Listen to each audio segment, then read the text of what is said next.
નમસ્તે, આપણું ઓમ વિદ્યાલય સાયન્સ ફેરમાં આપનું સ્વાગત છે. અહીં પવનચક્કી દ્વારા વીજળી ઉત્પન્ન કરવામાં આવે છે. તે જ રીતે સોલાર એનર્જીનો ઉપયોગ કરી ઘરોમાં વીજળી ઉત્પન્ન થાય છે. ટર્બાઇન દ્વારા પાણીનો ધોધ પાડીને ટર્બાઇન ફેરવી તેમાં વીજળી ઉત્પન્ન થાય છે. આ એક પ્રોજેક્ટ એવો છે જેમાં સંપૂર્ણ ફ્રી ઉર્જાનો ઉપયોગ થાય છે, જેવી કે પવન, સૂર્ય અને પાણી.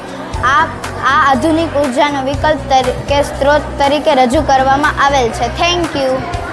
આવે છે. તેવી જ રીતે ઘરોમાં સોલાર ટ્રેકર દ્વારા વીજળી મેળવવામાં આવે છે. ટર્બાઇન દ્વારા પાણીનો સ્ત્રોત પડતા વીજળી મેળવવામાં આવે છે. આ એક એવો પ્રોજેક્ટ છે જેમાં સંપૂર્ણ ફ્રી ઉર્જાનો ઉપયોગ થાય છે, જેમ કે પવન, સૂર્ય અને પાણી. આ પ્રોજેક્ટ એક આધુનિક ઉર્જાના સમયમાં વિદ્યુત સ્ત્રોત તરીકે રજૂ કરવામાં આવેલો છે. Thank you. ફ્રી ઉર્જાનો સ્ત્રોત છે. હા, સરસ, વેરી ગુડ.